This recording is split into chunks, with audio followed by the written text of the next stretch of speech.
বর্তমান সময়ে আমাদের অনেকের মোবাইলে কিন্তু ফেসবুক নিয়ে প্রবলেম দেখা দিচ্ছে এবং এই প্রবলেমটা কিন্তু দুই ধরনের হতে পারে। একটা হচ্ছে ফেসবুক নেটওয়ার্ক প্রবলেম এবং অপরটি হচ্ছে ফেসবুক অ্যাপের কিছু যাবতীয় সমস্যা। তো আজকের এই ভিডিওতে আমরা এই দুটোটা সমস্যারই সমাধান করার চেষ্টা করব, সেজন্য পুরো ভিডিওটা দেখবেন। এবং আমাদের আজকের এই ভিডিওটা দুই ভাগে ভাগ হবে। প্রথম ভাগে থাকবে ফেসবুক অ্যাপজনিত সমস্যা এবং দ্বিতীয় ভাগে থাকবে মোবাইল ইন্টারনেট অথবা ফেসবুক নেটওয়ার্ক প্রবলেমের যে সমস্যাটা সেটার সমাধান। এবং প্রত্যেকটা ধাপের প্রথম দিকে থাকবে কিছু নর্মাল সেটিংস। প্রথমে আপনারা এই নর্মাল সেটিংসগুলোকে ট্রাই করে দেখবেন। যদি আপনাদের এই নর্মাল সেটিংসে কাজ না হয়, এরপরে আপনারা অ্যাডভান্স সেটিংসের দিকে যাবেন। এভাবেই কিন্তু আমাদের দুটোটা ভাগেই একটা নর্মাল সেটিংস এবং অ্যাডভান্স সেটিংস রয়েছে। আপনারা এই দুটোটাকেই ট্রাই করে দেখবেন। এছাড়াও আলাদাভাবে যদি আপনাদের কোনো সমস্যা থেকে থাকে মোবাইল ইন্টারনেট ওয়াইফাই ইত্যাদি যাবতীয় জিনিস নিয়ে, সেই ক্ষেত্রে আপনারা কিন্তু আমার ভিডিওর কমেন্টে কমেন্ট করবেন। তো চলুন আমরা শুরু করি। তো এজন্য ফার্স্ট অফ অল আমরা আমাদের প্লে স্টোরে যাব। প্লে স্টোরে যাওয়ার পরে আমরা এখান থেকে সার্চ করব ফেসবুক। ফেসবুক লিখে সার্চ করার পরে আমরা আমাদের ফেসবুকটা যদি আপডেট থাকার জন্য বাকি থাকে, এক্ষেত্রে আমরা কিন্তু এটাকে আপডেট করে নিব। আপডেট করা হয়ে গেলে আমরা এবার ফেসবুক অ্যাপের উপর চাপ দিয়ে ধরবো। চাপ দিয়ে ধরার পর এখানে আমরা কর্নারে দেখতে পাচ্ছি অ্যাপ ইনফো। আমরা এই অ্যাপ ইনফোর উপর ক্লিক করে আমরা কিন্তু ফেসবুকের সেটিংসে চলে আসব। এই সেটিংসে কিন্তু আপনারা আরেকভাবেও আসতে পারেন। সেটা হচ্ছে আপনারা সিম্পলি সেটিংসে চলে যাবেন মোবাইলের। সেটিংসে যাওয়ার পরে এখানে আপনারা দেখবেন অ্যাপ নামে একটা অপশন রয়েছে। এই যে এখানে অ্যাপ নামে দেখতে পাচ্ছেন একটা অপশন, এটার উপর ক্লিক করবেন। করে এখানে আপনারা ম্যানেজ অ্যাপস এটাতে ক্লিক করে দিবেন। ক্লিক করার পরে আপনারা এখান থেকে সার্চ বারে ফেসবুক লিখলে ফেসবুকের উপর ক্লিক করলে আপনারা কিন্তু এই ইন্টারফেসে চলে আসতে পারবেন। তো দুইভাবেই কিন্তু আপনারা আসতে পারবেন। এখন আসার পরে আপনারা সর্বপ্রথম এখানে স্টোরেজের উপর ক্লিক করবেন। স্টোরেজের উপর ক্লিক করার পরে এখানে আপনারা দেখতে পাচ্ছেন ক্লিয়ার ডাটা নামে একটা অপশন রয়েছে, এইটার উপর আপনারা ক্লিক করবেন। করে এখান থেকে আবার আপনারা দেখতে পাচ্ছেন নিচে ক্লিয়ার কেচি নামে একটা অপশন, এটার উপর ক্লিক করে এখান থেকে ক্লিয়ার কেচি ওকে করে দিবেন। এটার মাধ্যমে আপনাদের ফেসবুক অ্যাপটা একটু রিফ্রেশ হবে। এবার আমরা আবার ওইটাতে ব্যাকে চলে আসব। আসার পরে এবার আমরা এখানে দেখতে পাচ্ছি অ্যাপ পারমিশন। এই অ্যাপ পারমিশনের উপর ক্লিক করব। ক্লিক করার পরে এখান থেকে আমরা দেখে নিব আমাদের এই যে স্টোরেজ নামে যে অপশনটা রয়েছে, যে পারমিশনটা রয়েছে, এটা অ্যালাউ আছে কিনা। যদি অ্যালাউ না থাকে আমরা কিন্তু এটাকে অ্যালাউ করে দিব। স্টোরেজ অপশনটাকে অ্যালাউ করে দেওয়ার পরে এখানে আপনারা একটা অপশন দেখতে পাচ্ছেন অটো স্টার্ট। অটো স্টার্ট অপশনটা কিন্তু সবার মোবাইলে নাও থাকতে পারে। যাদের মোবাইলে থাকবে তারা কিন্তু এই অটো স্টার্টটাকে অন করে দেওয়ার চেষ্টা করবেন। আর যাদের মোবাইলে এই জায়গার অপশনটা অন্যভাবে থাকবে আপনারা কিন্তু ওইটাকেই অন করে দেওয়ার চেষ্টা করবেন। এবার আমাদেরকে এর পরের সেটিংস করার জন্য ফেসবুক অ্যাপে চলে যেতে হবে। ফেসবুক অ্যাপে যাওয়ার পরে আমরা এখান থেকে থ্রি লাইনে ক্লিক করব। থ্রি লাইনে ক্লিক করার পরে এখানে আপনার উপরে দেখতে পাচ্ছেন ছোট্ট করে সেটিংস লেখা। এই সেটিংসের উপর আমরা ক্লিক করব। ক্লিক করার পরে আপনারা সিম্পলি নিচের দিকে স্ক্রল করবেন। স্ক্রল করার পরে এখানে আপনারা দেখতে পারবেন মিডিয়া নামে একটা অপশন রয়েছে। এই যে এখানে মিডিয়া, এই মিডিয়া নামে অপশনের উপর আপনারা ক্লিক করে দিবেন। ক্লিক করার পরে আপনারা এখান থেকে দেখতে পাচ্ছেন ভিডিও কোয়ালিটি, এখানে আপনারা দেখতে পাচ্ছেন ডাটা সেভার। আপনাদের অপশনটা যদি এই ডাটা সেভারে টিকমার্ক থাকে, এক্ষেত্রে আপনারা কিন্তু এটাকে অপটিমাইজ দিবেন। এক্ষেত্রে আপনাদের ফেসবুক অ্যাপটা কিন্তু খুব ভালোভাবে ডাটা ইউজ করে আপনাদেরকে যথেষ্ট বেটার একটা পারফরমেন্স দেওয়ার চেষ্টা করবে। এবার এখানে অটো প্লে অপশন আছে, এই অটো প্লে এর মধ্যেও আপনারা কিন্তু on mobile data and wifi এটার উপর টিক করে দিবেন। এটার উপর টিক করলে আপনারা যখন স্ক্রল করবেন ফেসবুক, সেটা কিন্তু আগের থেকেই প্লে হওয়ার জন্য প্রস্তুত হয়ে থাকবে। যার কারণে আপনাদের কিন্তু কোনো প্রবলেম হবে না, লোডিং টাইপসের প্রবলেমগুলো হবে না। এরপরে আপনারা কিন্তু এখান থেকে দেখতে পাচ্ছেন একটু নিচের দিকে স্ক্রল করলে অ্যাপ আপডেটস নামে একটা অপশন। অ্যাপ আপডেটের উপর আমরা ক্লিক করে এখান থেকে অটো আপডেট ফেসবুক এটাতে ক্লিক করে এটাকে অন করে দিব। এরপর এখান থেকে allow updates over any network এটাকেও আমরা অন করে দিব। এক্ষেত্রে আমাদের ফেসবুকটা কিন্তু অটো আপডেট হয়ে যাবে, আমাদের কিন্তু বারে বারে আপডেট করার লাগবে না এবং বিভিন্ন সমস্যা থেকে আমরা কিন্তু সমাধান পেতে পারি। এই দুটো অপশন অন করার পরে আপনারা এখান থেকে এই চতুর্ভুজ বাটনটার উপর ক্লিক করবেন। সবগুলো হোম পেজকে আপনারা কেটে দিবেন।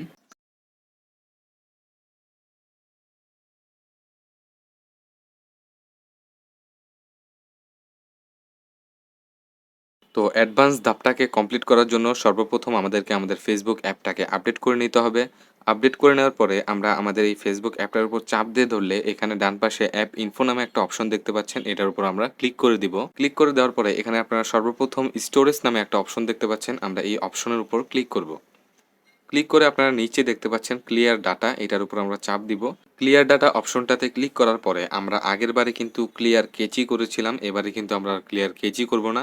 এবার আমরা সরাসরি এই ম্যানেজ স্পেসের উপর ক্লিক করব। এখানে যদি আপনাদের থাকে যে ক্লিয়ার অল ডাটা, সেক্ষেত্রেও কিন্তু আপনারা ওইটার উপরেই ক্লিক করবেন। ক্লিক করার পরে আপনারা এখান থেকে ডিলেট অথবা ওকে আসবে, আপনারা ওকে করে দিবেন। এটা করলে আপনাদের ফেসবুক থেকে কিন্তু আপনাদের আইডিগুলো লগ আউট হয়ে যাবে।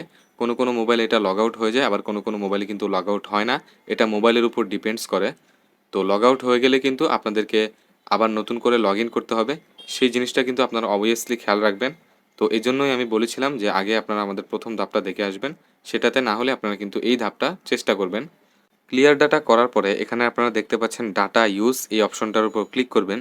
ক্লিক করে এখান থেকে নিচের দিকে স্ক্রল করলে দেখতে পারবেন ব্যাকগ্রাউন্ড ডাটা নামে একটা অপশনও রয়েছে। এই অপশনটা কিন্তু আপনাদের অনেকের অফ থাকতে পারে, এটাকে আপনারা অন করে দিবেন। এটাকে আপনারা যদি অন করে রাখেন, এক্ষেত্রে কিন্তু ফেসবুকটা আপনারা যখনই ঢুকবেন তখনই কিন্তু খুব ভালোভাবে রানিং করতে পারবে। এবার আপনারা চলে যাবেন এই অ্যাপ পারমিশন নামে অপশনটাতে। এই অ্যাপ পারমিশন অপশনে যেয়ে আপনারা এখান থেকে সবগুলোকে অ্যালাউ করে দিবেন। প্রথম ধাপে কিন্তু আমরা শুধু একটা অপশনকে অ্যালাউ করেছিলাম, কিন্তু এবারে আমরা সবগুলো অপশনকে অ্যালাউ করে দিব। এর পরের সেটিংসটা করার জন্য আমরা চলে যাব ফেসবুক অ্যাপে। অ্যাপে যাওয়ার পর আমরা এখান থেকে থ্রি ডটে ক্লিক করব। ক্লিক করে এখানে উপরে এই সেটিংসে ক্লিক করব।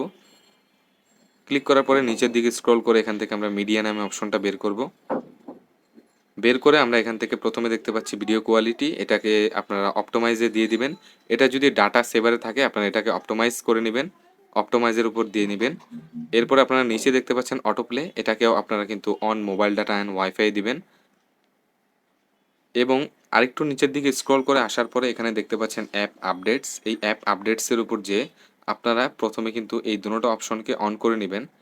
এই প্রথম অপশনটা এবং এই দ্বিতীয় অপশনটা, এই দুটো অপশনকে অন করে নেবেন। অন করার পরে আপনারা ডাইরেক্ট বক্স বাটনে ক্লিক করে সবগুলো পেজ কেটে দিবেন। এবার আমরা আমাদের মোবাইলের ফাইল অপশনের উপর ক্লিক করব। ক্লিক করে এখান থেকে আমরা উপরের এই অপশনটাতে ক্লিক করে এখানে আপনারা দেখতে পাচ্ছেন আমার স্টোরেজ। আপনাদেরকে কিন্তু অবশ্যই কমপক্ষে 2-3 জিবি স্টোরেজ ফাঁকা রাখতে হবে, আর নয়তো আপনাদের ফেসবুকটা কিন্তু খুব ভালোভাবে রানিং করতে পারবে না এবং তার ভিডিওগুলো কিন্তু রানিং করতে পারবে না। এই কারণে আপনারা কিন্তু স্টোরেজটাকে কিছুটা ফাঁকা করে নেবেন। এবার আপনাদের ফাইনালি যে কাজটা রয়েছে সেটা হচ্ছে আপনারা মোবাইলের মেইন পাওয়ার বাটনটাকে চাপ দিয়ে ধরবেন। চাপ দিয়ে ধরার পরে আপনারা এখানে দেখতে পাচ্ছেন রিবোট নামে একটা অপশন, আপনারা এই রিবোটের উপর ক্লিক করে দিবেন। বিভিন্ন স্যামসাং ফোনে কিন্তু এটা রিস্টার্ট নামে থাকে বাটনটা। মোবাইলটাকে রিবোট কিংবা রিস্টার্ট করার সময় আপনারা কিন্তু ভয় পাবেন না, কারণ রিবোট এবং রিস্টার্ট এই কোনোটার মাধ্যমেই কিন্তু আমাদের মোবাইলের ছবি, গ্যালারির ভিডিও ইত্যাদি কিন্তু কোনোভাবেই কাটে না। এটা মোবাইলকে ভিতর থেকে একবার রিফ্রেশ করে দেয়। তো আপনারা এটাকে করে নেবেন। এবার আমরা দেখব যদি আমাদের নেটওয়ার্কে প্রবলেমটা হয়ে থাকে, সেই ক্ষেত্রে আমরা কিছু সেটিংস করে কিভাবে আমাদের নেটওয়ার্ক প্রবলেমটাকে সলভ করতে পারি। তো এজন্য সর্বপ্রথম আগে আপনি কনফার্ম হয়ে নেবেন যে এই যে নেটে ডিস্টার্ব করতেছে এটা কি শুধু আপনার মোবাইলেই ডিস্টার্ব করতেছে কিনা। যদি দেখেন না অনেকের মোবাইলেই একই রকম ডিস্টার্ব করতেছে, সেই ক্ষেত্রে আপনি কিন্তু কয়েকদিন অপেক্ষা করতে পারেন।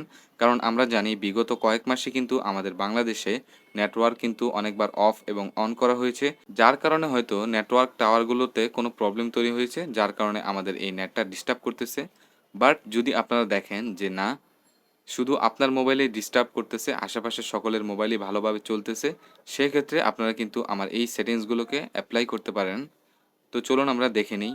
আমি কিন্তু আপনাদেরকে অদল-বদল করে যেকোনো ৩টা-৪টা সেটিংস দেখিয়ে দিব এবং আপনারা পরবর্তীতে সমস্যায় পড়বেন, সেরকমভাবে কিন্তু আমি কাজটা করব না।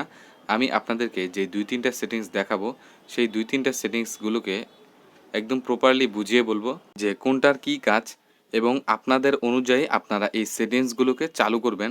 তো এর মধ্যে প্রথম যেটা সেটা হচ্ছে নরমাল সেটিংস। তো চলুন আমরা নরমাল সেটিংসটাকে দেখে নিই। এজন্য আপনারা আপনাদের মোবাইলের সেটিংসে চলে যাবেন। সেটিংসে যাওয়ার পরে এখানে আপনারা দেখতে পাচ্ছেন সিম কার্ড অ্যান্ড মোবাইল নেটওয়ার্ক, এটার উপর আপনারা ক্লিক করবেন। ক্লিক করার পরে এখানে আপনারা দেখতে পাচ্ছেন ডাটা রোমিং নামে একটা অপশন রয়েছে, ডাটা রোমিং। তো এই অপশনটাকে আপনারা এখান থেকে ক্লিক করবেন। ক্লিক করার পরে অনেকের মোবাইলে কিন্তু এখানে অন লেখা থাকতে পারে, জাস্ট অন অফ বাটন থাকবে, আপনারা অন অফ করে দিবেন। আবার অনেকের মোবাইলে আমার মতো এরকম অপশন থাকবে, আপনারা ক্লিক করার পরে এখান থেকে অলওয়েজে ক্লিক করবেন। এখন কথা হচ্ছে এই ডাটা রোমিং অপশনটার কাজ কি। তো ধরুন আপনি যখন বাংলাদেশে থাকেন তখন আপনার মোবাইলের সিমটা কিন্তু আশেপাশের যে কোনো বাংলাদেশি নেটওয়ার্কের সিমের টাওয়ার থেকে নেট নিয়ে তারপরেই কিন্তু চলে, অথবা যে সিম সেই সিম কোম্পানির টাওয়ার থেকে তারা নেট নিয়ে চলে। তো যখন আপনি পার্শ্ববর্তী দেশ অথবা এরকম কোনো দেশে যাবেন, তখন সেক্ষেত্রে আপনাদের মোবাইল কিন্তু নেট পাবে না। তখন আপনারা যদি এই ডাটা রোমিং অপশনটাকে চালু করে দেন, এই ডাটা রোমিং অপশনটার মাধ্যমে যে কোনো একটি কানেকশনের মাধ্যমে এইটি নেটওয়ার্ক প্রোভাইড করবে আপনাকে। তো এই কারণে আপনি যখন ডাটা রোমিং অপশনটাকে চালু করে দিবেন, দেখবেন আশেপাশের যে কোনো টাওয়ার থেকে এটা নেট নিয়ে আপনাকে প্রোভাইড করবে। তো এখন আমরা যদি এই ডাটা রোমিং অপশনটাকে চালু করে দিই, এক্ষেত্রে কিন্তু আমাদের একটা প্লাস পয়েন্ট থাকে যে এটা যে কোনো টাওয়ার থেকে সর্বোচ্চ ভালো নেটটা আমাদেরকে দেওয়ার চেষ্টা করবে। যার কারণে আমরা এটাকে অন করে দেব।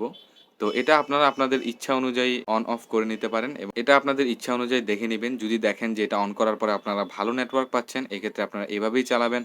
কিন্তু যদি দেখেন যে না, এটা অন করার পরে আপনাদের অসুবিধা হচ্ছে, তখন কিন্তু আপনারা এটাকে আবারও অফ করে দিবেন এখান থেকেই।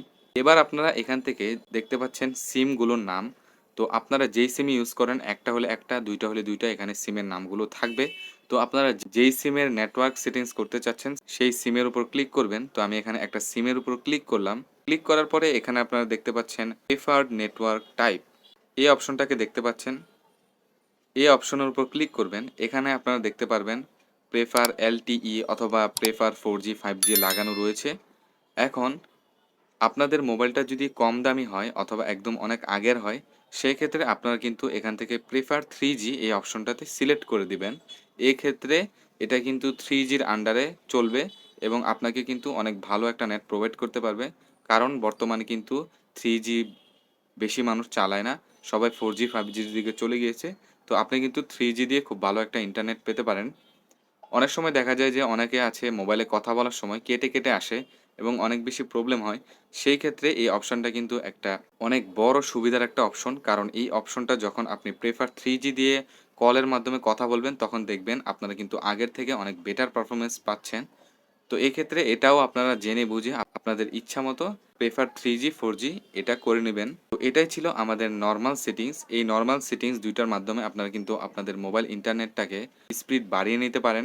এখন আমরা চলে যাব আমাদের মোবাইল নেটওয়ার্কের অ্যাডভান্স সেটিংসে। এই অ্যাডভান্স সেটিংসটা করার জন্য আপনারা আবারও আপনাদের মোবাইলের সেটিংসে যাবেন। মোবাইলের সেটিংসে যাবেন। মোবাইলের সেটিংসে যাওয়ার পরে সিম কার্ড, মোবাইল নেটওয়ার্কস এটার উপর ক্লিক করবেন। ক্লিক করে আপনারা যেই সিমের উপর করতে চাচ্ছেন এই সিমের উপর ক্লিক করবেন। করে আপনারা এখানে দেখতে পাচ্ছেন একটা অপশন, এটা অ্যাক্সেস পয়েন্টস নেম, এই অপশনটার উপর আপনারা ক্লিক করবেন। আমি অবশ্যই বলব আপনারা কিন্তু জেনে বুঝেই করবেন। আপনাদের ভালো না লাগলে আপনারা আবার কিন্তু আগের মতনই করে নিবেন। তো এখন আপনারা দেখতে পাচ্ছেন এখানে জিপি ইন্টারনেট অপশন রয়েছে। এটার উপর কিন্তু আমাদের নেটওয়ার্কটা চলতেছে। তো আপনারা এখানে নিউ এপিএন একটা অপশন দেখবেন, এটার উপর ক্লিক করে এখানে নেম দেখতে পাচ্ছেন, নেমের উপর ক্লিক করবেন। ক্লিক করে এখান থেকে শুধুমাত্র আই দিবেন, এরপরে ওকে দিয়ে দিবেন। এবার এখানে দেখতে পাচ্ছেন এপিএন, এটার উপর ক্লিক করবেন, এখানেও আই দিবেন, দিয়ে এটাকে ওকে করে দিবেন। ওকে করে দেওয়ার পরে এখানে নিচে দেখতে পাচ্ছেন মোর, এই মোরের ওপর ক্লিক করবেন। ক্লিক করে এখান থেকে আপনারা সেভ, এটাতে ক্লিক করে সেভ করে নেবেন। এখন আপনার কিন্তু ২ টা রয়েছে অপশন। আপনি যেকোনো একটার উপর দিয়ে ইন্টারনেটটাকে চালাতে পারবেন। তো আমি আপনাদেরকে সাজেস্ট করব আপনারা এই আই এর উপর দিয়ে কয়েক ঘন্টা চালাবেন। কয়েক ঘন্টা চালানোর পরে যদি আপনাদের ভালো লাগে এবং বেশি ভালো নেট পেয়ে থাকেন, সেক্ষেত্রে আপনারা কিন্তু এই আই অপশনটাতে চালাতে পারেন। তবে আপনারা যদি দেখেন যে আপনাদের ভালো লাগছে না এবং আপনাদের নেটে প্রবলেম হচ্ছে, সেক্ষেত্রে আপনারা কিন্তু আবার এই জায়গায় এসে আপনারা আবার এটাকে চেঞ্জ করে সিম্পলি এখান থেকে বের হয়ে যাবেন, কোনো সমস্যা হবে না। এবং আপনারা প্রতিনিয়ত এই ধরনের ইন্টারেস্টিং ভিডিও পাওয়ার জন্য অবশ্যই আমার চ্যানেলটিকে সাবস্ক্রাইব করে ভিডিওটিতে একটি লাইক দিয়ে দিবেন।